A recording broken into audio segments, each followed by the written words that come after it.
muscular this evening. But I'm here tonight carrying a small stick. Because I'm going to speak loudly tonight. You're slouching in your seat, young man. You sit up.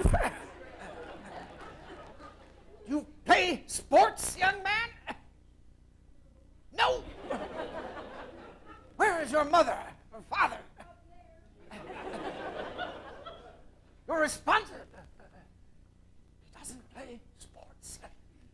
Football. Do you play football? The violin. I would disinherit a son of mine who refused to play intercollegiate football. What are a few broken bones compared to the glories of intercollegiate sport? Ladies and gentlemen, rounded shoulders, sloping like a champagne bottle, young fellow. My children, I have 6 children. Alice, you know Alice, don't you? When I was president, I thought I could either run the country or I could run Alice. But I couldn't do both at the same time. I know we're here tonight to talk about many things, but about the election of '04. Yes, Alice almost cost me the presidency in '04. A bare 14 years ago, isn't that right? This is 1918, isn't it? The Great War has just concluded. I'm on my farewell tour of the country. But I want to talk about Alice in 1904. She went on an expedition to the Orient with E.H. Harriman, one of the robber barons, one of the members of the wealthy criminal class, as I call it. Headlines all over the country. Alice in Plunderland. She was bringing back chunk after chunk of items. She'd think we were. I couldn't deal with something like this. What was going to happen to my nomination? Mark Hanna might well try to steal that nomination. William McKinley's right-hand man from your neighboring state of Ohio. Yes, he wanted the nomination. He wanted to deny me the vice presidential nomination in 1900. What did he say? The damn cowboy is in the White House after McKinley was assassinated. Yes.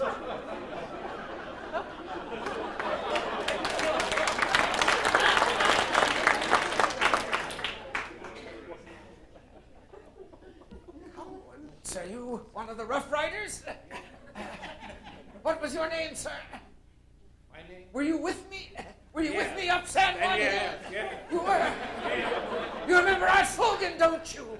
Rough, tough, we're the stuff. We want to fight, and we can't get enough. No, never. Never fight or never get enough? Never. I'd be worried for a second. Alice, you see, I was trying to do something in 1904 that no vice president had ever done in our history. No vice president who had succeeded to the presidency because of the death of a president had ever run for the office of president on his own. And certainly, therefore, had never won it. John Tyler, Millard Fillmore, Andrew Johnson, Chester Arthur.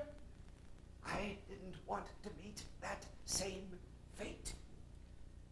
And there was Alice. Alice.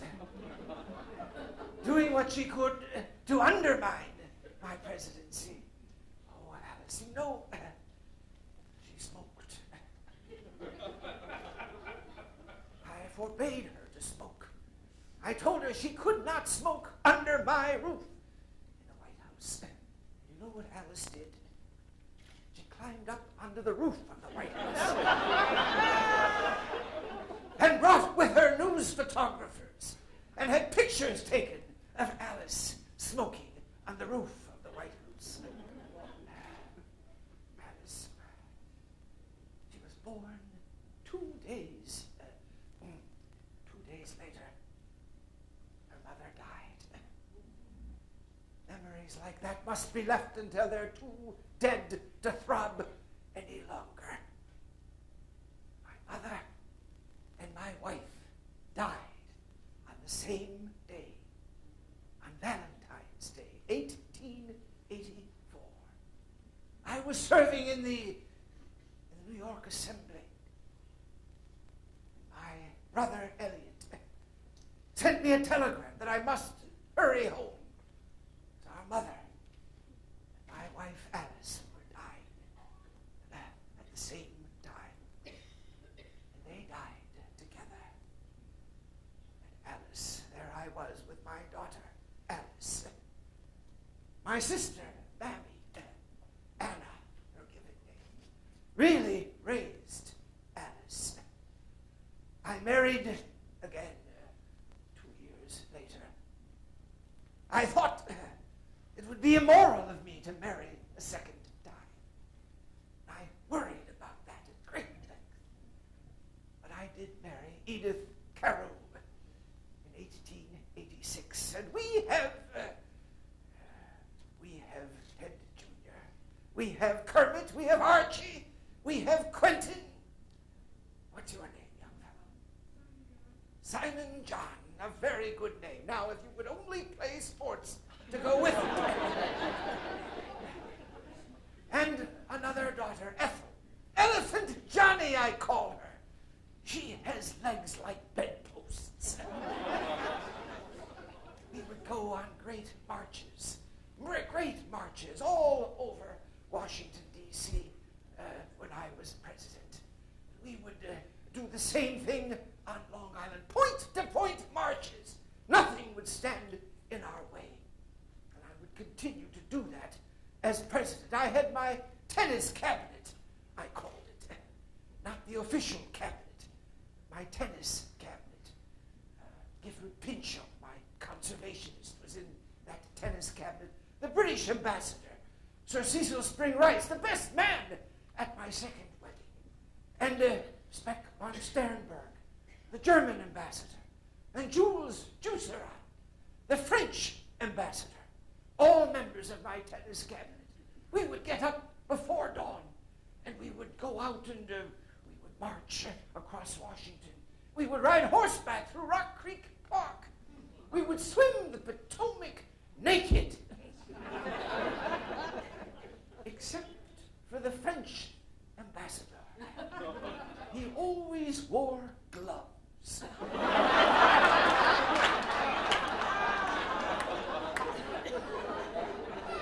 He said, you never know when you're going to meet ladies.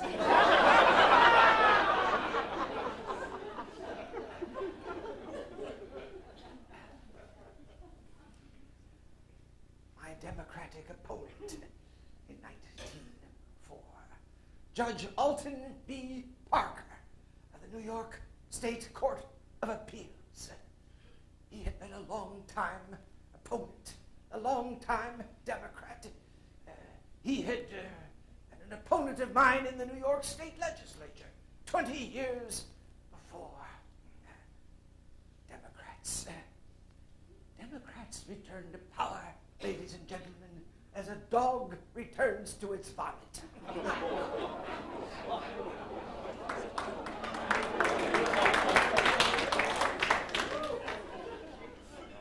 More vicious, sordid, drunken lot of Irish politicians as I have ever encountered in my life. Tammany Hall tried to defeat me repeatedly when I was in the New York State Assembly. And they're still my enemy. We won handily in 1904, despite Alice, despite Mark Hanna, and despite the Democrats. We won handily in 1904. Then I did something that, if truth be told, I regret. On the night of my my victory in 1904, I told the press that I would not run for election again. You recall that, sir? I certainly do. Did I disappoint you? I think you should have thought it over. Well, Edith says the same thing. I was filled with euphoria over my victory. And I know she looked at me as though, what are you saying, Theodore? But you see, Washington had served 2 terms. I had had nearly the entirety of McKinley's first term. I didn't think I should serve longer than Washington. Do you think I made a mistake? I think you should have thought it over.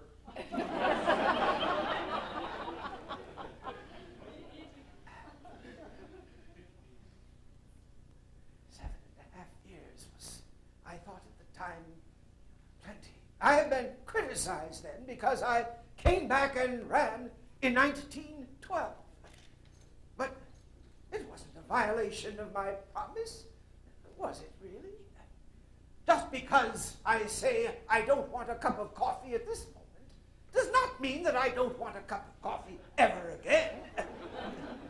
So I thought it would be entirely appropriate to run in 1912 against Taft. That really isn't his last name, you know, Taft. It's an acronym. It stands for Take Advice from Teddy.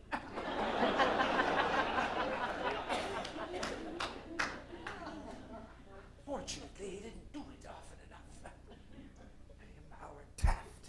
He meant well, ladies and gentlemen, but he meant well feebly.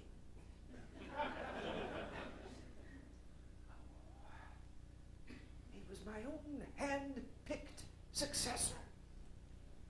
No, there's only one other president that comes to mind in our history who picked his own successor. And I wrote an article criticizing him. Recall who that might be? It was Andrew Jackson, a Democrat, but we'll forgive him for that. I admired Andrew Jackson greatly. I admired him for many things. One of the reasons I admire him is that he once said he had no respect for anyone who could think of only one way to spell a word. I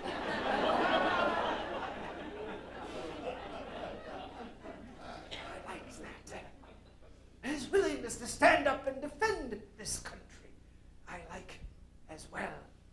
But he went and appointed, well, of course he had to run for office, Martin Van Buren.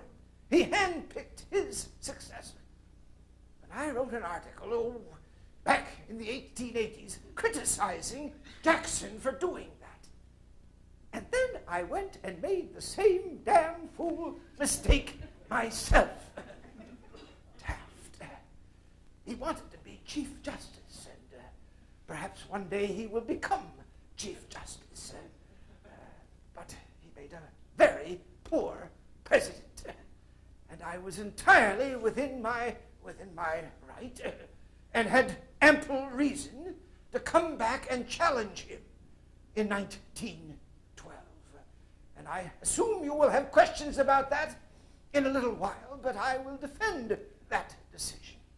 And of course I had to honor my decision in 1908. I had made that promise, sir. You're probably right. I should have thought about it longer.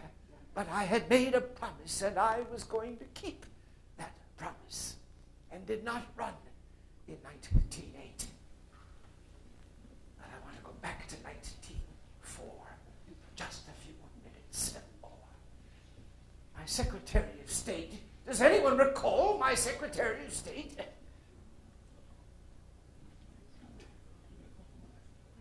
Not a soul? John Hay.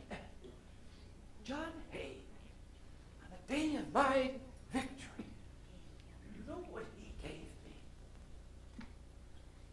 He gave me a locket, and inside the locket was a relic. What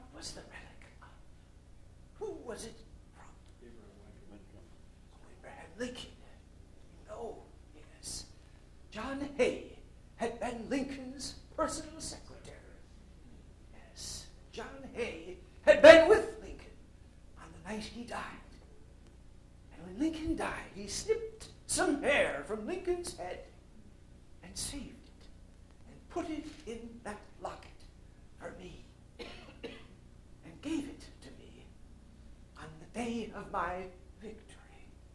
As a reminder, of course, you see, that the Republican Party of Theodore Roosevelt was going to be the Republican Party of Abraham Lincoln. That was my goal as president, to remake the Republican Party into the party of Lincoln, and also to usher this country into the 20th century. This is the century, ladies and gentlemen, of concentration, of power. The age of rampant individualism is over, ladies and gentlemen.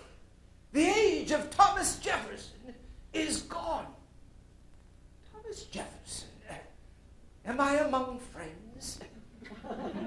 Thomas Jefferson, let me tell you, was nothing more than a slippery little demagogue.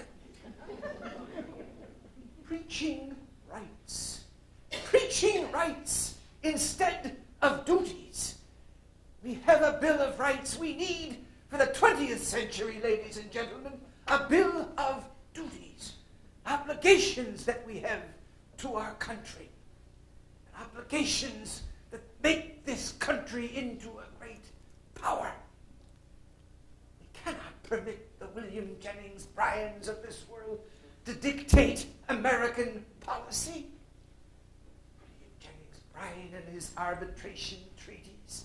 William Jennings Bryan would not fight for anything. We must be prepared to fight. We are nothing unless we are all Americans.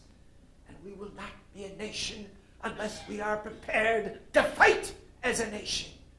And unless we are prepared, there will be some more virile people who will come along and conquer us. We must always be prepared.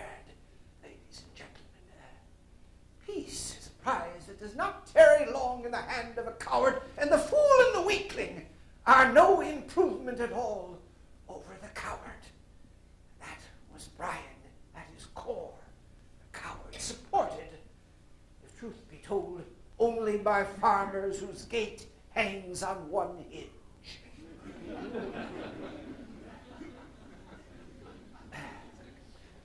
Member of the lunatic fringe. See, the Republican Party of Theodore Roosevelt would seek to be poised between the lunatic fringe on the one hand and the wealthy criminal class on the other. Who am I talking about, the wealthy criminal class? J.P. Morgan, James J. Hill, E.H. Harriman. Yes, what was that? Rockefeller, you're right. All members of the wealthy criminal class. But you know, I think it was Morgan. I could be wrong, but I think it was Morgan. He actually had a bit of a sense of humor. You know what he said when I went off on my African safari in 1909? He said, America hopes that every lion will do its duty.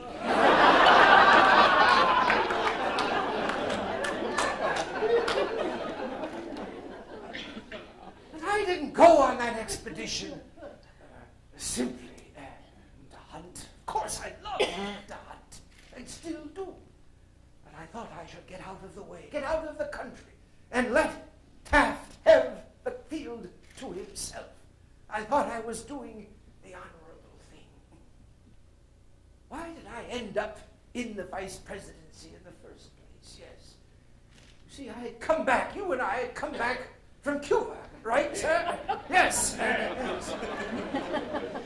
In the summer of 1898, the Republican Party came to me and asked me to run for the governorship of New York. You don't look like a New Yorker here, but I ran and won that governorship. And then I turned against the bosses. I turned against the conservatives who were then running the Republican Party. Boss Platt, Senator Thomas Platt, became a progressive reformer on any number of issues. What happened by 1900? said, "Why don't you give him the vice presidency? You'll never hear from him again." You see, McKinley's first vice president, Garrett Hobart, had died in office, and there was no provision at all for replacing him. And so they came to me. Good, loyal Republican that I am, I accepted that nomination. Platt said Roosevelt could no more turn down the vice presidency than he could stand under Niagara Falls and spit it back up. I took position, and I was bored, incredibly bored. In fact, I wrote a letter to the Chief Justice, Fuller, asked him if I might have permission to attend law school. I wanted to do something. Vice President has virtually nothing to do. And before I could get an answer, McKinley was assassinated. Buffalo, New York. He was there at a Pan American exposition. The receiving line stretched in front of him. And an immigrant, a Polish immigrant, came right to the front of him, unwrapped his bandaged hand, and shot McKinley in the stomach. He lived for 8 days. It was the bravest thing he ever did. The man had no more backbone than a chocolate eclair.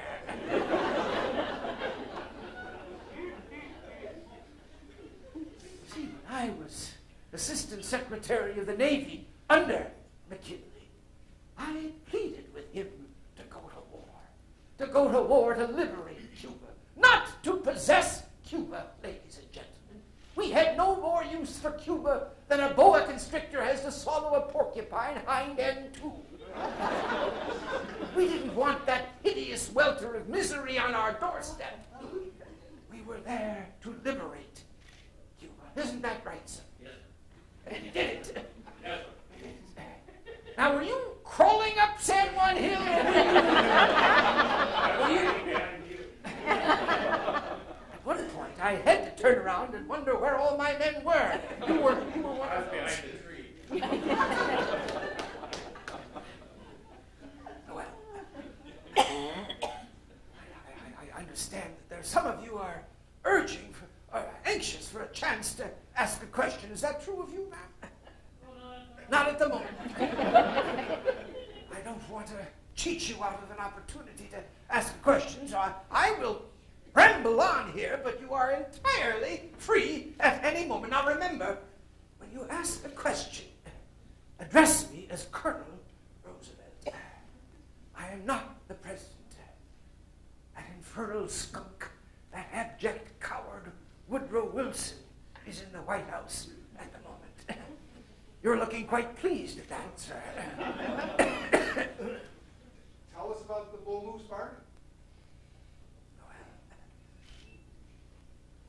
it was when I was on my African safari, right near the end of it, Gifford Pinchot, my chief forester, had come to meet me and to explain to me all of the dastardly things Taft had done and the stupid things he had done as well, claiming that the Payne-Aldrich tariff was a great piece of legislation, firing Pinchot himself from his position in the Interior Department, and going against everything that I had done, and filing a lawsuit to force the breakup of the U.S. Steel Corporation over its acquisition of the Tennessee Coal and Iron Company, which I had permitted as a way of resolving the panic of 1907 near the end of my administration.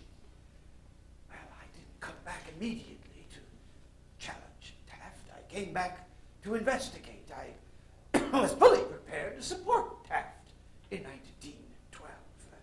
I have been a loyal Republican for almost the entirety of my political career. In fact, I met with Taft on at least 2 occasions to tell him that I had no interest in running. Privately, I admitted I I was telling people that we were going to be defeated with Taft, and that we would just have to suffer through that defeat and be ready for 1916. But I think it was the suit. If it was anything, I think it was the suit against U.S. Steel. It was a direct affront to me, sir, that said I must challenge him. But first, not the Bull Moose Party, but first, in the primaries, to take the nomination from him. We won virtually every primary. Oh, Robert La Follette from your neighboring state of Wisconsin took the primary in North Dakota. But I won every other primary, including the primary in Ohio, right in Taft's backyard. But you see, there weren't enough primary elections in order for me to secure enough votes. And there were many disputed votes, and my great friend, Elihu Root, my Secretary of State after Hay, Secretary of War in the first administration, was made the permanent chairman of the Republican Convention in 1912. And he ruled against me. He ruled that all of the disputed delegates, well, they couldn't vote on their own seating, but they could vote on every other delegate's seating. And that did it. I had no hope of winning the nomination. Furthermore, Taft controlled all of the rotten borough delegates, Republican delegates from the South, states that they had no hope of winning. I was left with only one alternative: to organize my own party. And who put me in nomination? Not alone. One of them was Jane Addams. Never before in American history has a woman put the name in nomination of a presidential candidate. But Jane Addams did it. It was a marvelous convention. Delegates spontaneously, I think, nominated themselves to be delegates. It was a huge throng of people who nominated me by acclamation. And we sang Onward, Christian Soldiers. We sang the battle hymn of the Republic. And we were standing at Armageddon and battling for the Lord. I went out and campaigned just like that, all the way through, even though in Wisconsin, I was the victim of an assassination attempt. Yes, Milwaukee, the Hotel Gilpatrick. I was on my way to give a speech. And a saloon keeper, a German saloon keeper by the name of John Schrank, came out of nowhere and shot me right in my chest. I tested my mouth. There was no blood coming from it. I knew that I had been hit, but I also knew that I could go give that speech. I did. I predict someday you will have a president, a Republican president, who gets shot after he gives a speech. That's not half as courageous as what I did. He was brought right to me, Schrank was. I looked at him. Why did you do it? There was no answer at the moment. He was taken away by authorities. I later learned that he was opposed to my third term, and that he had had visions from McKinley, dreams in which McKinley told him to assassinate.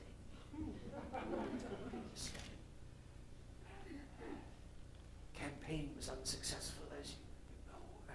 If it had been a campaign between Wilson and myself, I would have been victorious. Just as I am here to tell you, I think if it would have been a campaign between Wilson and Taft, Wilson would have won.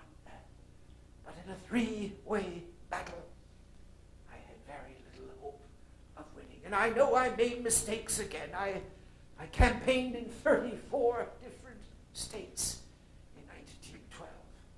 I spent entirely too much time campaigning in states that I had no hope of winning. My appeal was going to be in New England, along the East Coast, and the upper Midwest, and places like Michigan. I should have spent more time campaigning in places like this, but I didn't. I don't regret challenging him, just as I don't regret, well, perhaps I do.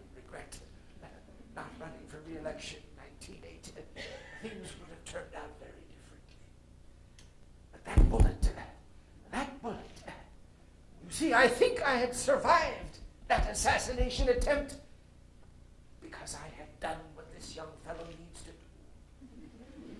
I had built up my chest, young man. My father had told me I must join the fellowship of doers. When I was how old? 7. When I was about 6, my father told me that I would have to join the fellowship of doers. I would have to make my body. That's exactly what I did, and thank God I did it. I could survive an assassin's bullet right in my chest. You see, I had asthma when I was a young man. Are there other people here who have suffered from asthma?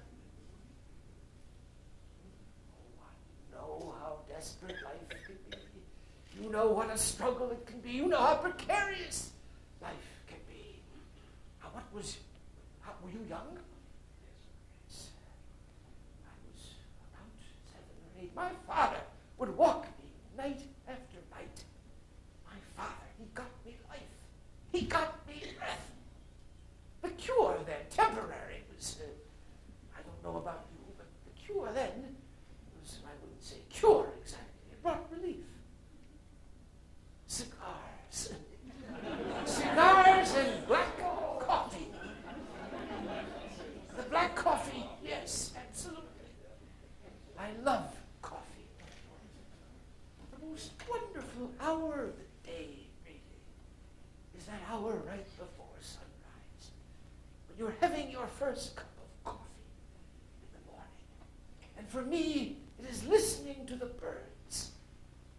My wife, Edith, bought a little retreat when I was president in Albemarle County, Virginia. Pine Knot, we called it. And I would love to go out there and drink coffee early in the morning and listen to the birds, chart their calls. The first book I ever wrote was an account of the birds of the Adirondacks. The first day I was president, I tramped the White House grounds charting birds. I kept a complete record. Do things like that, young man? What does he do? Does he read? Well, that's good. You can, if you read, we may be able to get somewhere with you. Birds of the Adirondacks. I kept a complete record of every bird I found on the White House grounds. By the end of my presidency, I had 57 different varieties of birds. I suspect there are many of you here who are conservationists. Is that correct? I think I am one as well. I suppose there are many of you here who are supporters of John Muir and the Sierra Club. Well, there are good reasons to support John Muir and the Sierra Club. But I'm going to tell you a little secret. When I was president, 1906 it was, John Muir and I camped together in Yosemite. He wanted me to go out there, and Yosemite was already a national park at that time. There was some concern that the state of California was going to take a beat. He wanted my support. And the two of us camped together under the stars for the better part of a week. It was a marvelous experience, but you know something? John Muir couldn't tell one bird from another. This great conservationist, and he didn't know one bird from the next. I was absolutely stunned. And it led me to be increasingly suspicious of him and of his variety of conservation. You see, to me, conservation means use. It means, when I see forests, I do see places to retreat in.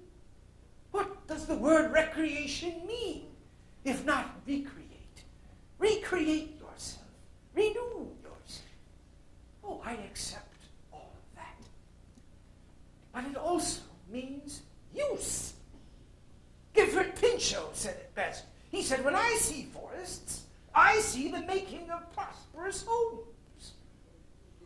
Use, yes. I don't just see forests for the sake of retreat and renewal. There, of course, can be room for both, and there ought to be room for both. But progressivism, under Theodore Roosevelt's administration, meant planned reforestation. It meant cooperation between government and business. The very last White House conference I called was a White House conference on conservation near the end of my presidency. I brought conservationists from state offices, governors, attorneys general, all to Washington, as well as business representatives from mining companies, lumber companies, to get them to agree that there must be reforestation and to establish a precedent that there would be penalties if they did not reforest and replenish. Yes, that's what conservation ultimately ought to mean, as far as I'm concerned. Well, are there other questions here? Yes, sir. Yes, what were your two saddest days and why? Well, I think I told you about one of them. The day my mother and my wife died.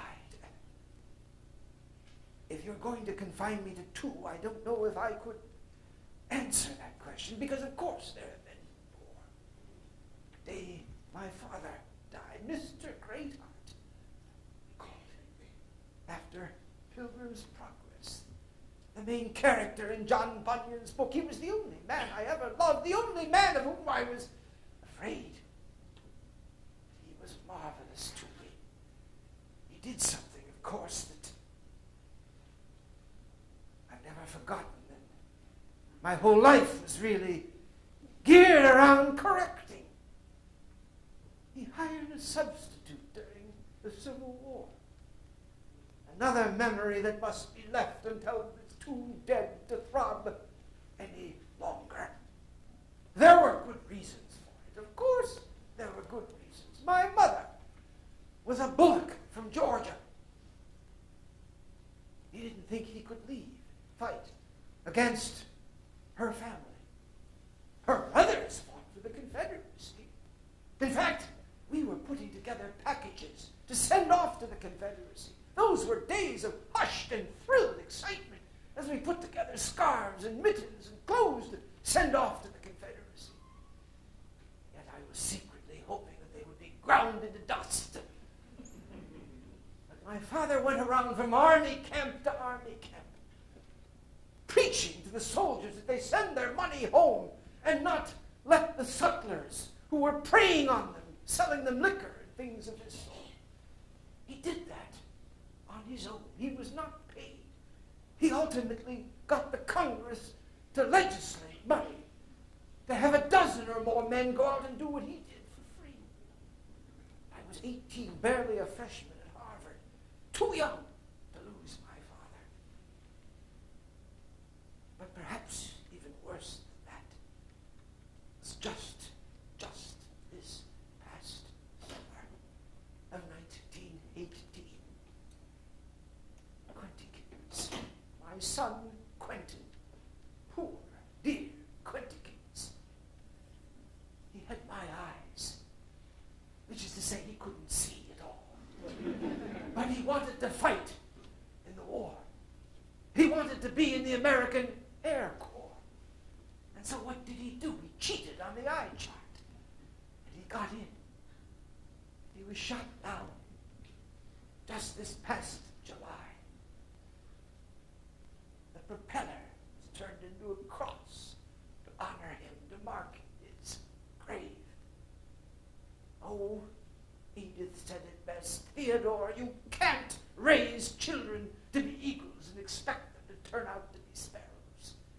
You can't do that. And so that was even worse, really.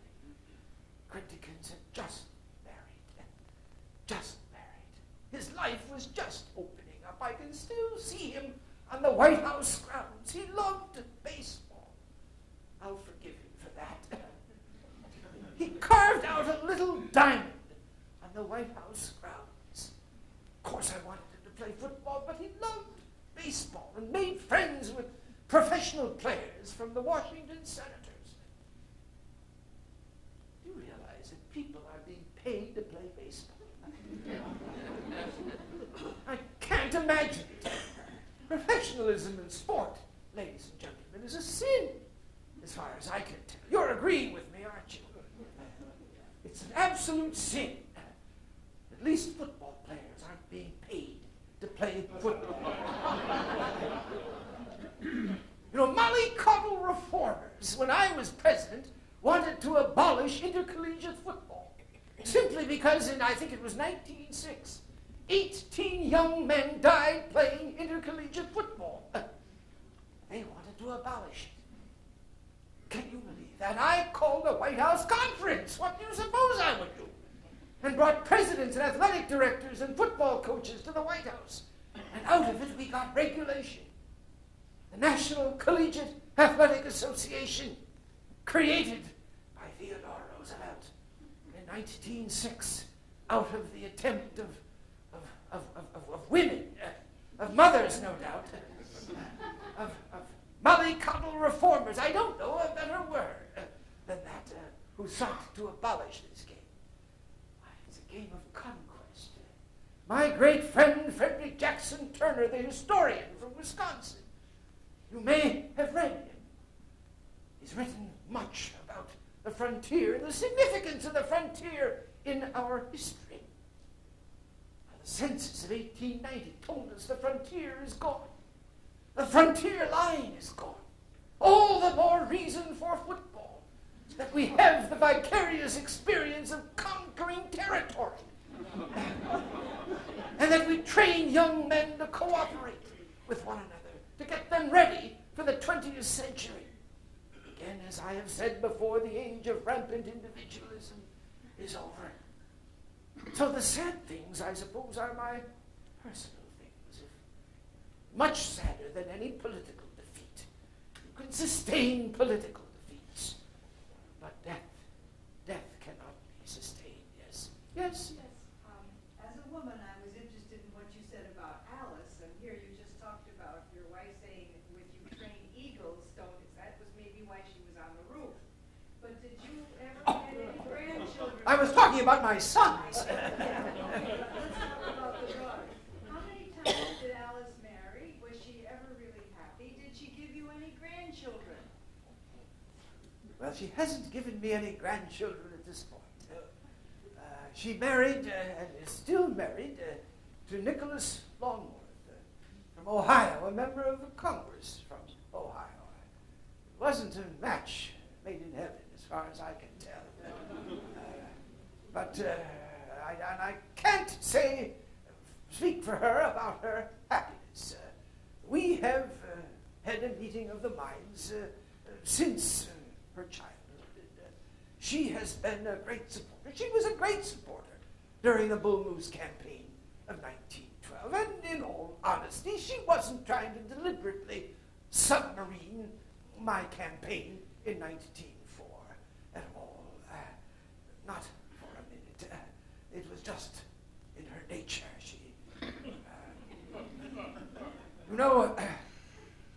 It wasn't a campaign issue necessarily in 1912, but in 1904. But I had been making speeches about race suicide, beginning really in 1903, but on into 1904 and beyond, for that matter. There was great concern, I think, and should be continuing concern about what is happening in this country, that young people are not marrying soon enough. They're not having enough children.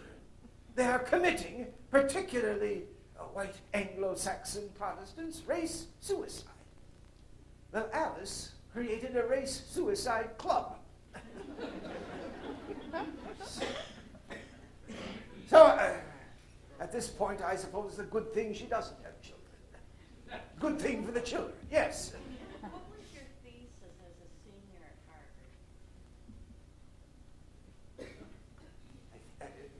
have a sergeant of arms here that could remove this lady? It was on the practicality of giving men and women equal rights. Are you suggesting that I don't subscribe to that? I have long supported the right to vote for women. And I would remind you that the Democrats, particularly Woodrow Wilson, have been very reluctant to support the right to vote for women. But if truth be told, I don't think it's going to make a lot of difference. I know that there are many women who think that we will have child labor laws and there will be many other reforms. I don't think that's going to happen, and my great fear, as long as I'm not running for office, is that women will become as Jane Addams became. She is a great progressive domestically, but she's a pacifist. And yes. Wonderful. There's no wonderful pacifist. That's an oxymoron, ladies and gentlemen.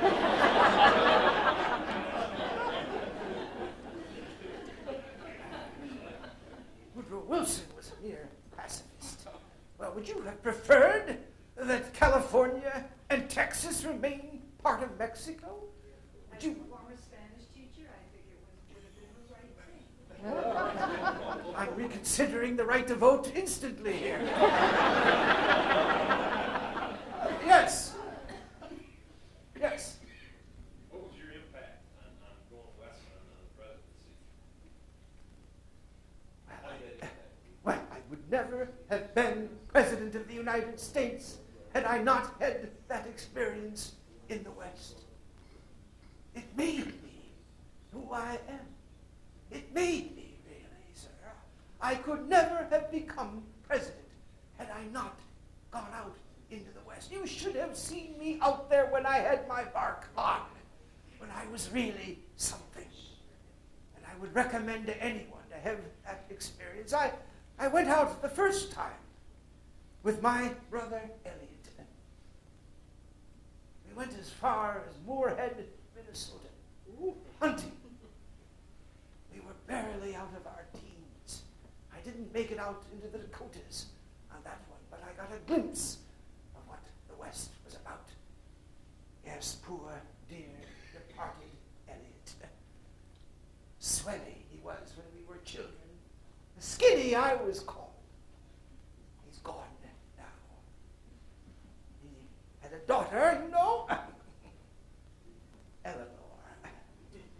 Yes. She's married to a Democrat who at the moment holds my position in the Wilson administration, meaning the position that I had in the McKinley administration. I hear he's trying to copy me. He's the Assistant Secretary of the Navy under Woodrow Wilson as we speak. I urged him to go out and fight. I urged him to go to Europe and fight in 1917. Uncle Ted, he said, I have 5 children. I can't leave 5 children. Well, you know what I did, sir. I had 6 children, and I went to fight, and I was 5 years older than he was when I fought in Cuba. And fight well. Well, you could see, because you were right behind me, right? Yes, yes. Can you tell us the true story of your involvement with the stuffed animal we know as the teddy bear? Well, the true story is that local officials in Mississippi were trying to do me a favor. They were trying to. They understood that I liked to hunt, and so they took this little innocent cub bear and chained it to a tree so that I could shoot it. I have never been more insulted in my life, ladies and gentlemen, that they wouldn't take me out on a hunting expedition, a genuine hunting expedition. And I have been on many hunting expeditions. I have shot bear in the Bitterroot Mountains. I shot my first bear along the Columbia River. Oh, it was a wonderful, wonderful morning. I slept under the stars with the stream rapidly going right by us. I woke up, pulled my mittens left over from the night before, and went off, tramping hour upon hour, until I came upon the track of a bear, obviously looking for a winter den. I put my gun between the branches of a dwarf spruce and shot it. I tracked it again for another hour as it went charging through the woods. The blood splotches told me the wound was mortal. I finally found it after it had tumbled down a steep wall. That's the kind of hunting I would seek to do. I didn't need officials to chain a bear that I could shoot. And of course, I had to say something to the press about this. And of course, that made the newspapers. And of course, the White House was flooded with little stuffed animals that since then have become teddy bears. Yes? 2 questions, Colonel. Can you tell us how you settled the coal strike in 1904, and what was your role in bringing about the war with Spain in 1898? Well, the coal strike, I think, unless you're thinking of a different coal strike, was in 1902, wasn't it? Well, I wasn't alive then. Well, it was a bear 16 years ago. I'm sure you were alive then. I'm only 12. Well, I don't recall a coal strike in 1904, but I do recall one in 1902, and I got all of the participants to come to the White House, and I locked them in. That's a very appropriate question to come after hers. That case, it was inappropriate. Here, it was the right thing to do, to lock them in a room and force them to come to some agreement. Neither side ultimately got entirely what they wanted. The United Mine Workers wanted to be recognized as the sole bargaining agent. They didn't get that. But they got higher wages. They got reduced hours. They got some of what they wanted.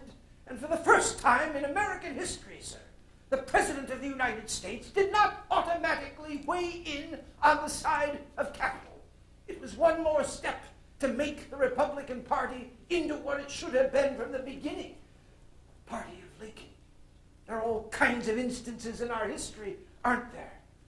Under Democrats and Republicans, the Pullman strike, what did Cleveland do? He sent troops in at the behest of the owners of the railroad company. The great railroad strike of 1877, what did Hayes do but send troops in? And what did Theodore Roosevelt do? Just the reverse. I encouraged negotiation. Now, to your second question, negotiation, of course, did not work with the Colombians. You could no more deal with the Colombian government, ladies and gentlemen, than you could nail currant jelly to the wall. I took the Panama and let the Congress argue about it later. Now, as I said before, we had no interest in acquiring Cuba at all. None for acquiring Cuba. But yes, to liberate Cuba. I had battle plans as naval secretary worked out in great detail that I had submitted to McKinley. Battle plans involving battleships and destroyers. Battle plans involving the Caribbean and the Pacific. Battle plans to knock the Spaniards out of Cuba, but to knock them out of the Philippines as well. And in fact, I was the one who signed the order that Admiral Dewey should steam from Hong Kong to Manila. And what did the Spanish Admiral do but ordered the Spanish fleet to anchor in shallow waters because he knew exactly what we were going to do, and this would give this poor Spanish sailors a chance to swim ashore, which is exactly what they did. Now, I had to have my personal battle experience, sir. I had to make up for my father. I had to kill a Spaniard with my own hands. I left Edith, who was quite ill. I left Ted Jr., who was also quite ill, and I would do it again to have my personal battle experience. There was only one gangplank at Tampa Bay. I had to clear the gangplank myself, so the Rough Riders, the one we should have left you behind, I know, to have the Rough Riders also have their personal battle experience. Yes? When you were down in the bar in the Menger Hotel putting the Rough Riders together.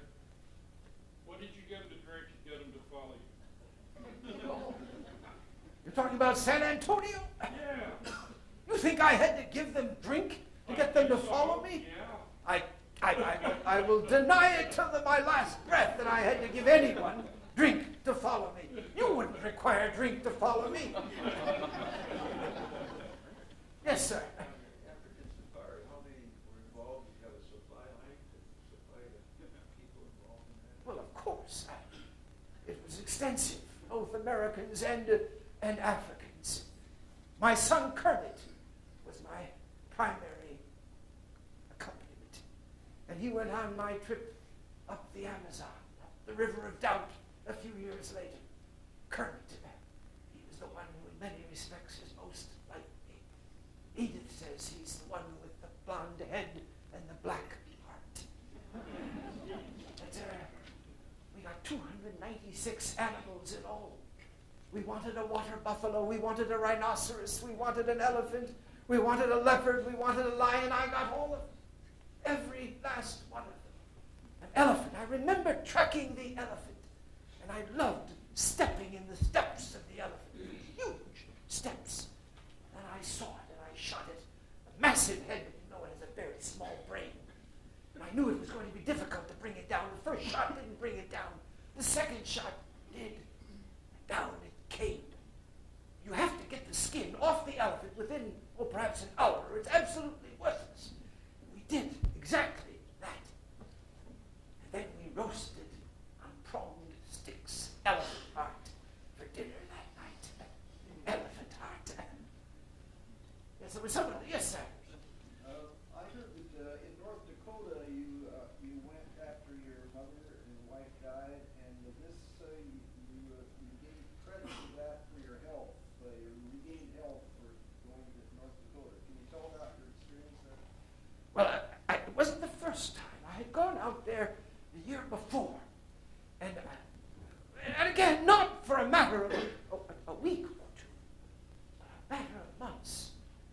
But I went back almost immediately after the funerals for my mother and my wife, and stayed through into the summer of 1884, and established a ranch there. I learned a few things as a rancher. You cannot associate with sheep and maintain your self-respect. I lost a good deal of money as a rancher. And that would be repeated on into the remainder of the 1880s. It was not in 1884, I believe. It was a few years later. I was a deputy sheriff in western North Dakota. And as deputy sheriff, I captured my share of desperados. I could have shot them on the spot, of course, but I invariably brought them back to justice on every occasion that I could. But I wanted to go out there while there were still buffalo left to shoot, sir. Poor buffalo, they're very gregarious animals, and not terribly intelligent, and they make an awfully easy mark. But they had to be cleared out. They had to be cleared out. As long as the buffalo were there, the Indian was going to be there. And I know there are many who will criticize our treatment of the Indians, but I think our government treated the white man worse, either because he didn't get the buffalo out of the way soon enough and didn't protect the white settlers. You could no more have left the Great West as a game preserve for squalid savages than anything else. You could not do that. The Great West should not have been kept as a game preserve for squalid savages. I learned that in the Dakotas. Yes. As a progressive, what is your reaction to the Supreme Court's equal but separate ruling in Plessy versus Ferguson?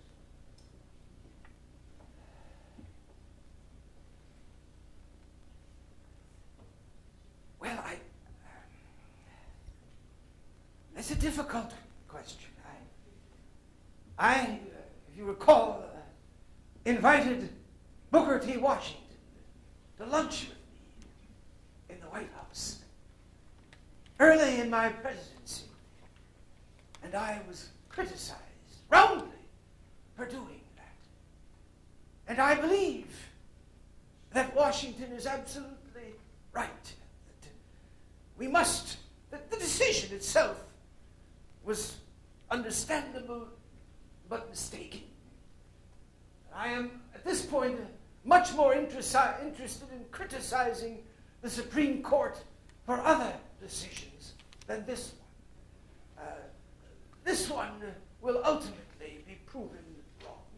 I think the dissent of Justice Harlan is correct, that we are a nation of individuals, and we ought to be treated as individuals, and not as members of a race. And ultimately, that will prevail. But Booker T. Washington is right. We must be patient about this. I invited him to the White House to consult with him about appointments. Appointments not only of blacks, but of whites. Appointments in the South that I wanted to make of white Democrats, if you will. White Democrats who I thought were enlightened on the subject of race. And I wanted to make certain that Washington would not oppose me. But I informed him that if you don't oppose me on this, you're going to see for the first time a Republican president appoint blacks to positions, postmaster, and the like, north of the Mason-Dixon line, which had never been done before. So I'm not going to argue with Plessy v. Ferguson strenuously. These things are going to take time. The worst decision came during my run for the presidency in 1904, the Lochner decision. You recall the Lochner decision? You know my senior thesis in college and you don't know the Lochner decision, ma'am?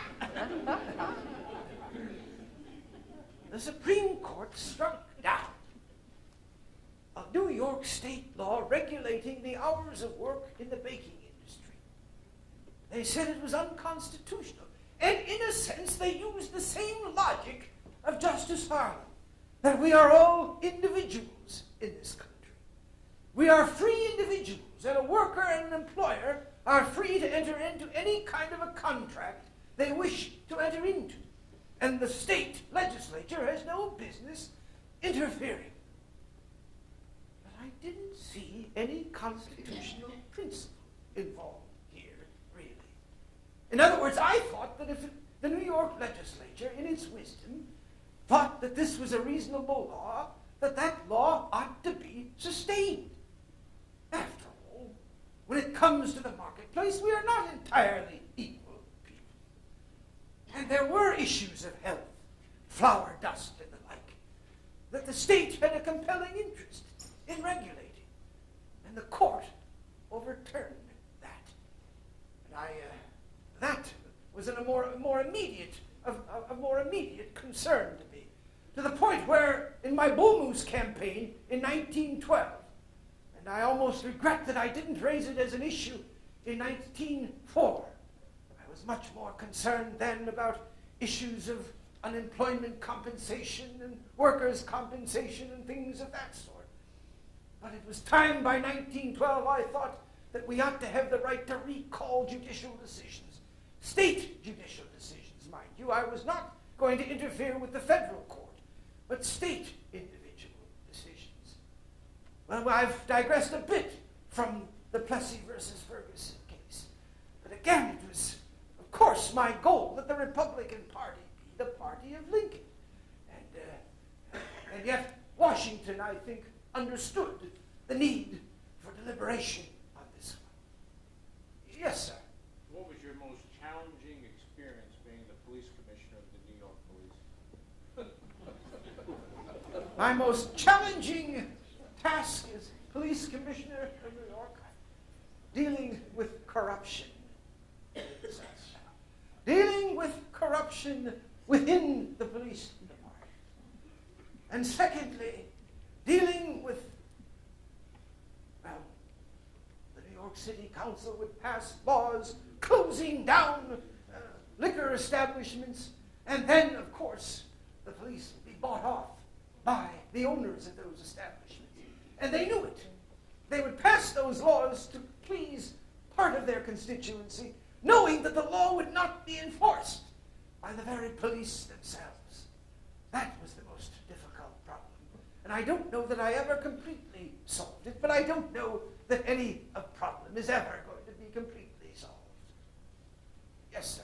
Bernie, would you have signed the progressive income tax? And if so, would you have limited the marginal rate? I have signed, well, you know, it's become a constitutional amendment. The 16th Amendment. Yeah. There was a progressive, there was an income tax passed during the Cleveland administration. The Supreme Court struck down. And again, they used the 14th Amendment to strike it down. It was the Wilson-Gorman Tariff of 1894. You've got all that written down here?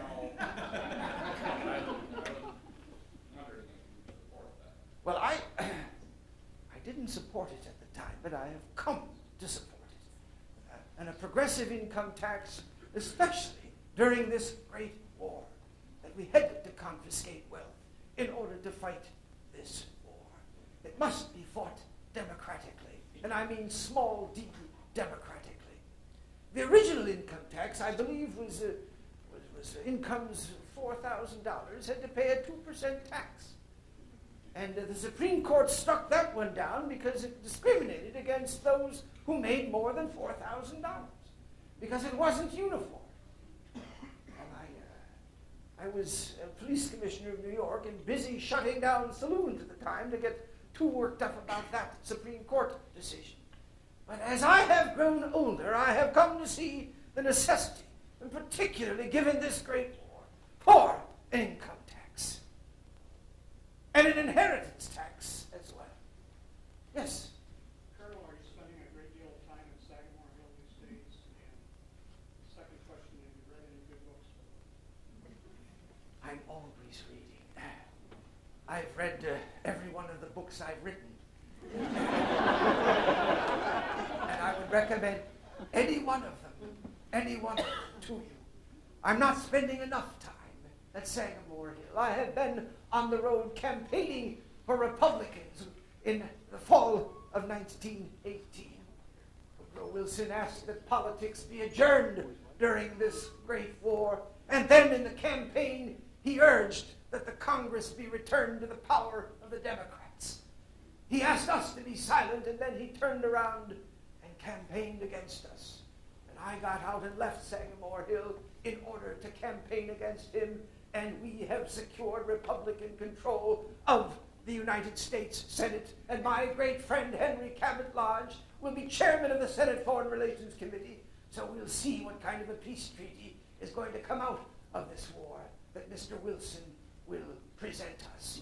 I'm sure that Henry Cabot Lodge will be there to make certain that, that Wilson will not get everything that he wants. And thank goodness that you Michiganders had the good sense to reject the candidacy of that Democrat Henry Ford running for a Senate seat here in 1918 and made certain indirectly that the Republican Party is going to maintain or secure control of the Senate. Somebody who hasn't asked, yes, sir. What can you tell us about the Panama Canal? What can I tell you about the Panama Canal? Young man, I am a man of yellow fever. I am a man of really ordinary abilities. I have, I think, developed them to an extraordinary degree, and I would urge you to do the same. But I think the one thing I did that no one else could have done was to build the Panama Canal. That is my crowning achievement. You see, we had to have that canal because the shrill eunuchs in Congress support a two-ocean navy. And I mean that deliberately. The shrill eunuchs in Congress would not support a two-ocean navy. We had to have the canal then to get ships, not just for commercial purposes, mind you, but for military purposes, from one ocean to the next.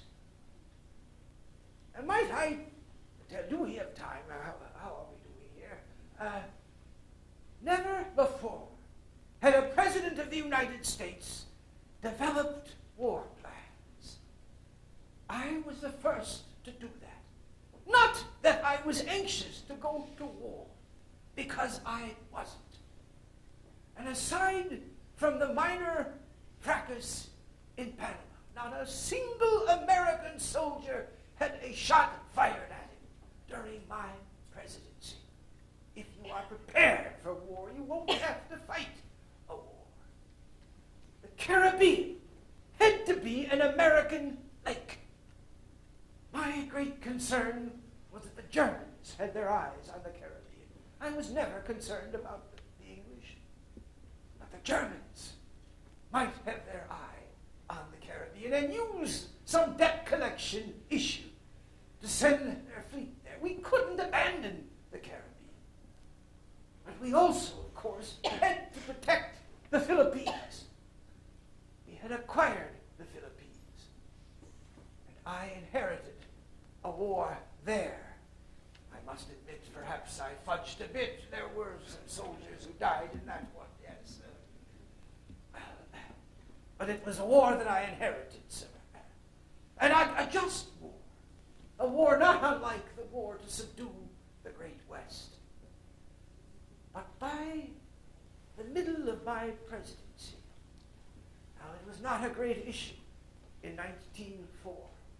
In fact, William Jennings Bryan in 1900, when he ran against McKinley and me, agreed with us on this matter of the Philippines. I don't know that he really agreed with this, but you see, he wanted to take that issue off the table so he could fight on the money issue, which was the real issue to him. Well, by 1904, 1905, I was certain, or at least concerned, that we would not be able to defend the Philippines if the Japanese made a move on it. And we couldn't move the Navy all the way around the coast of South America.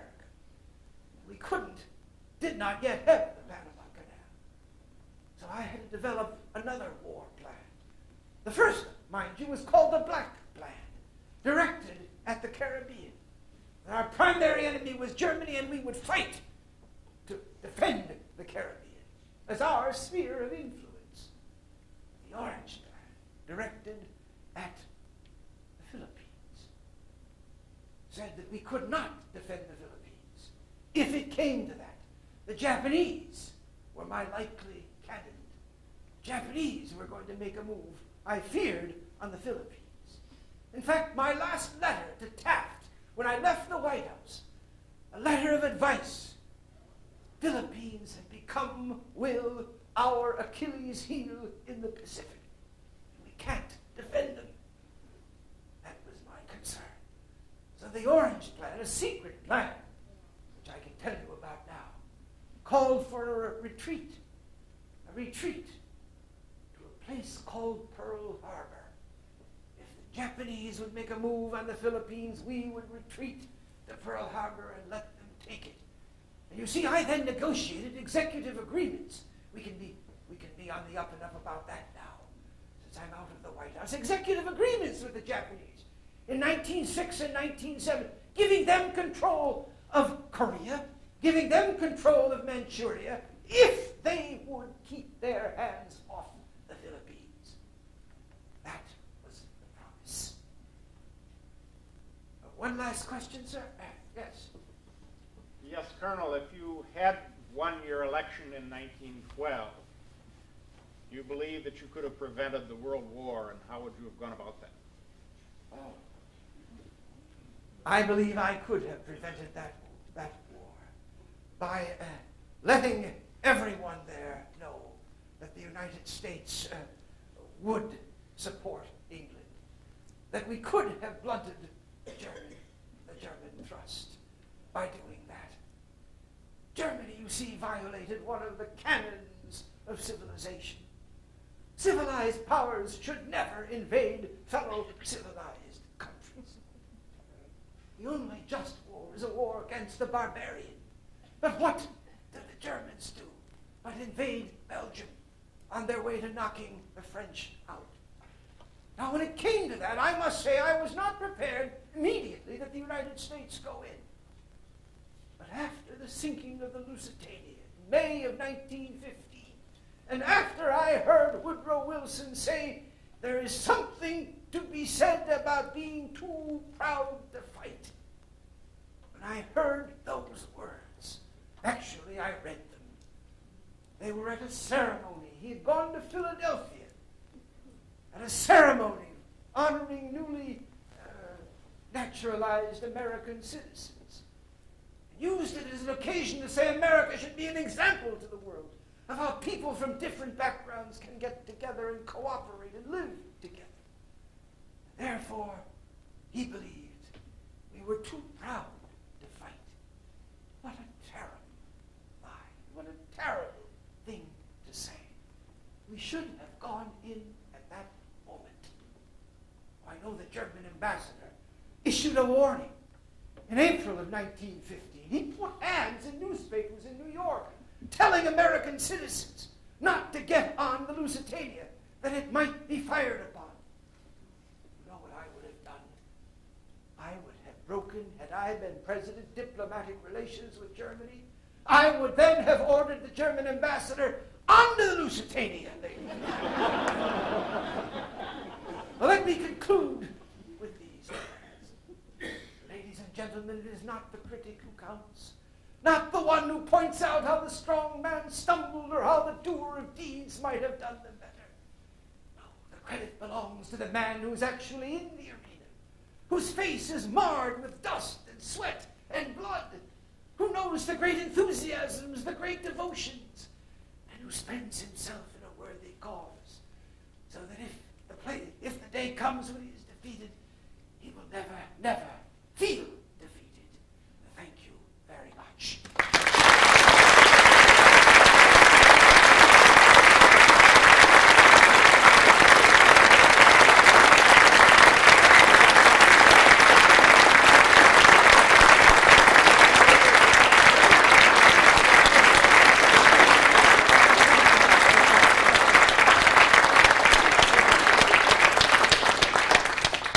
Thank you very much. Thank you. Theodore Roosevelt is now morphing into Professor John Chalberg, who's also known as Chuck Chalberg, and that was a very insightful and entertaining performance. Typically what we do at this point is allow the audience to ask a couple of questions, and Dr. Chalberg and I talked about this earlier. He's willing to entertain your questions now as an historian, because he's also a college professor. So if you have any questions about how he approaches his subject, we can take 2-3 questions from the audience at this time, if you have some, and then we can wrap up. Teddy Roosevelt and his Nobel Peace Prize for negotiation of the Japanese so ended that war. I understand it was very contentious negotiations, spent a lot of time negotiating with the sides of the table. When did that occur, and what's some of the background behind that? That was after the Russo-Japanese War of 04-05. That was going on against the backdrop of the presidential campaign. There was also a crisis at the same time in Morocco over an American citizen. Well, there was some question as to whether he really was an American citizen. He may have been a Greek citizen. And oh dear, what was his name? Perdicaris or something? And Rasuli.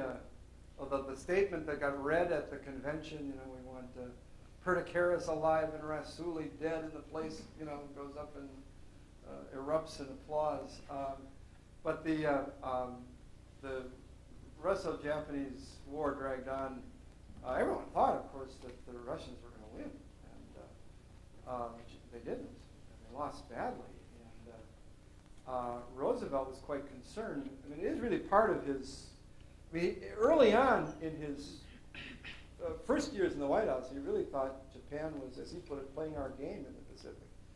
I mean, the Japanese and the English had signed an alliance in 1902, and that we were kind of a secret partner to that alliance against the Russians and the Germans and the French in the Orient. Well, when the Japanese started to get too big for their britches, then that's why he jumped in to force them to cough up some of their winnings. The real issue, they wanted an indemnity, and they weren't going to get that. Then the island of Sakhalin, which was ultimately divided. The Japanese had the whole island, but they ultimately did surrender half of the island. That got Roosevelt the Nobel Peace Prize, which he was embarrassed by. I mean, and he thought he deserved the Congressional Medal of Honor for what he did in Cuba. In all honesty, he probably did. But he had raised such a stink when he got back here over the Department of the Army's treatment of troops, the handling of food, and he went public so that the Secretary of the Army just put the kibosh on getting him the Congressional Medal of Honor. And he had Henry Cabot Lodge working overtime trying to get him that, because he really thought he had it. I think, objectively speaking, he did. But the Nobel Prize the Peace Prize was an embarrassment. But you know something? He kept the money. He took the money, I think then about $40,000, and put it in an interest-bearing account, and it sat there until World War I. And he gave the money away to widows, to war relief during the war. And he was not a wealthy man. I mean, he came from, the money was made by the grandfather, his grandfather. His father was a full-time philanthropist and was responsible for the Metropolitan Museum of Art, Museum of Natural History, and lodges for newsboys. And when Roosevelt was governor of New York, he was at a governor's conference and met the territorial governor of Alaska, who had been a newsboy in New York City that Theodore Roosevelt Sr. had rescued. And this guy went up to Roosevelt and said, "I want to thank you or your family for what your father did for me." So he did. He did great things. And Ethel was the daughter. Edith, the second wife, was constantly worried about the state of the family finances, because he had no interest in it and did nothing to make money and went through it quite handily. She used to say that living in the White House was like living over the store. Yeah. How many years did you study the life of Roosevelt and everything, and work on this speech that you gave tonight, which was fabulous? Well, thank you very much. It's an ongoing process. There's still all kinds of stuff to read and to try to stick in my head, and it's probably not going to end until I stop doing it. I started in the mid-'80s, so I've been doing it for. I suppose I do it maybe 8-10 times a year, here and there. And, so I always, whenever I do it, I always try to, read something new that I didn't know about. It's amazing, just in the last half dozen years, the number of books on Theodore Roosevelt that are still coming out. I was talking to Brian Flanagan, who picked me up today. You've had H.W. Brands here, who did The Last Romantic a few years ago.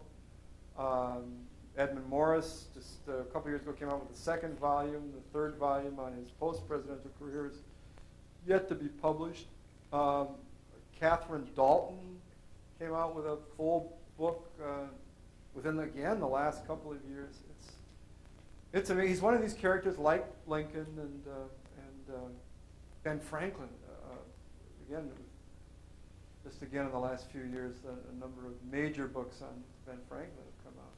Well, did you go into drama besides being the professor that you are? You're so lifelike. It's just What's the life like? Well,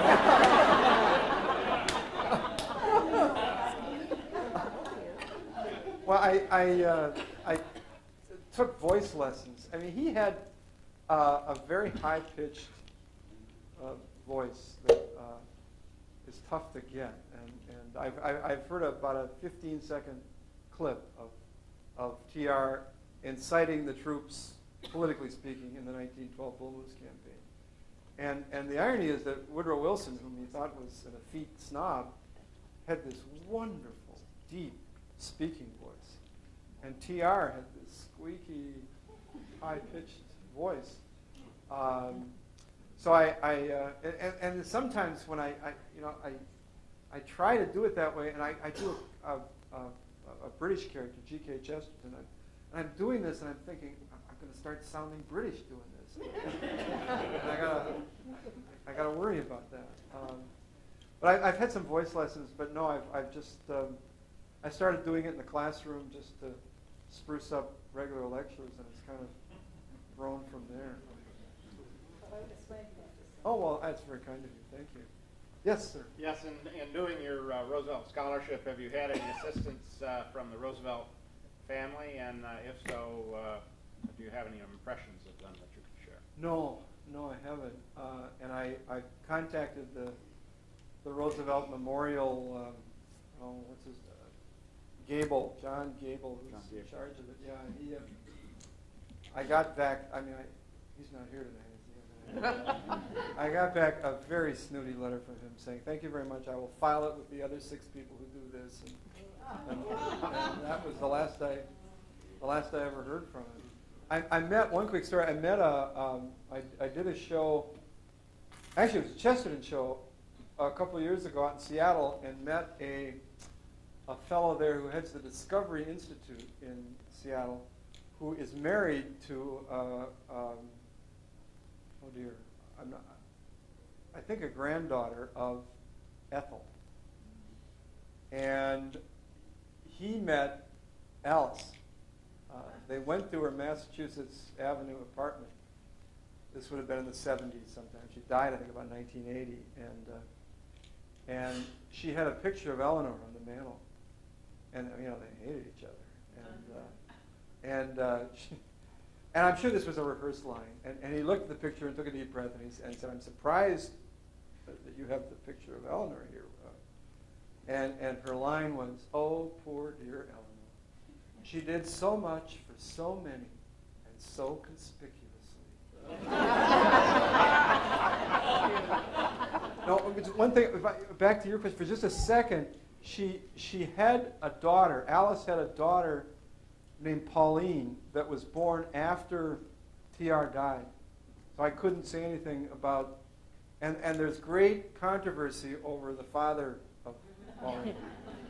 The guess is that it was Senator Bora of Idaho, which is kind of ironic or maybe fitting, because Alice became a great America Firster in the late 30s and on the road to the Second World War. And of course, Bora was a great isolationist as well. But Alice, and who knows how much of it was personal, but she was part of the Lindbergh America First operation on the way to the Second World War.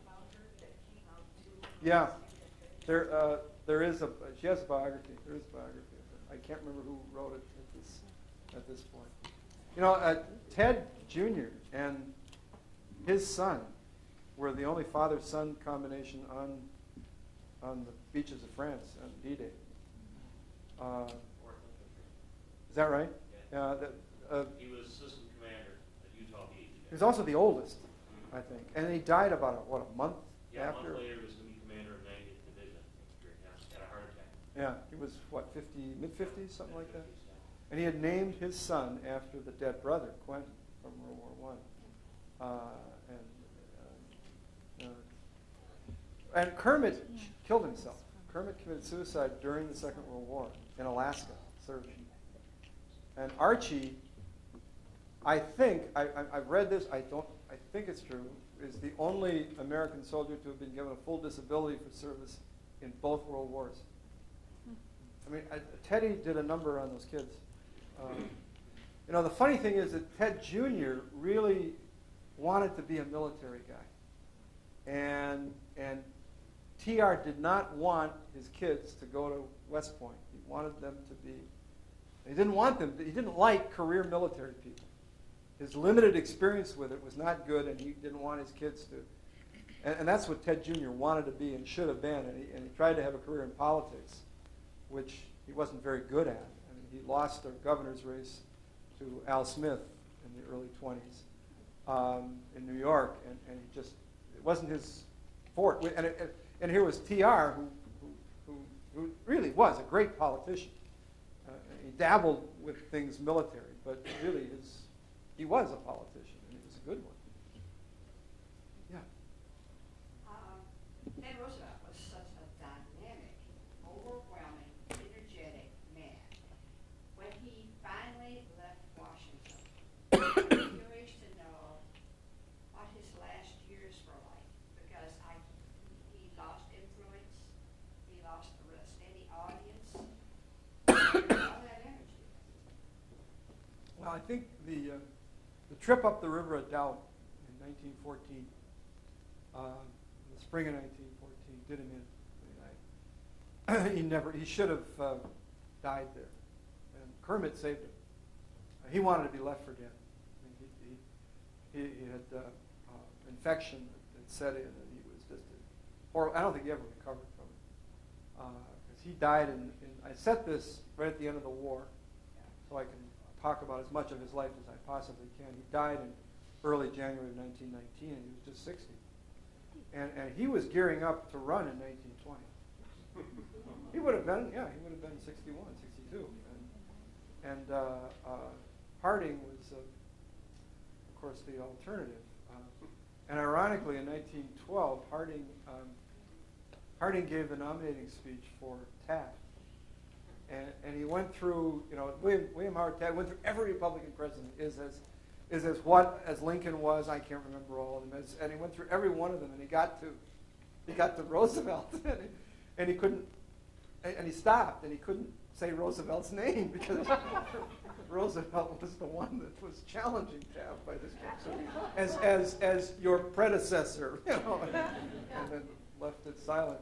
But he, in 1916, here's the great. I don't know what the right word is here. The great if, I guess. If TR had stayed out of the 1912, he would have been the nominee in 1916. But there was no way the Republicans were going to give him the nomination. They were convinced that he'd cost them the White House in 1912. And we would have had as incredible a campaign in our history as ever, because it would have been a debate over whether to go into World War I. As it was Hughes, whom Roosevelt called the bearded lady. Charles Evans Hughes, who was the governor of New York and the candidate had been governor of New York and the candidate in 1916, kind of waffled. And the Republicans were in a tough spot because a lot of the Republican Midwest vote in particular was German. And they stood to lose a lot of that vote if they came out foursquare for the war. And Roosevelt, of course, wanted him to do that. He campaigned for Hughes. The progressives were ready to run him again, his own party that he created in 1912. But by that point, they'd been taken over by Jane Addams, and the wonderful pacifists had taken the party over, and so he didn't want anything to do with them come 1916. Thank you.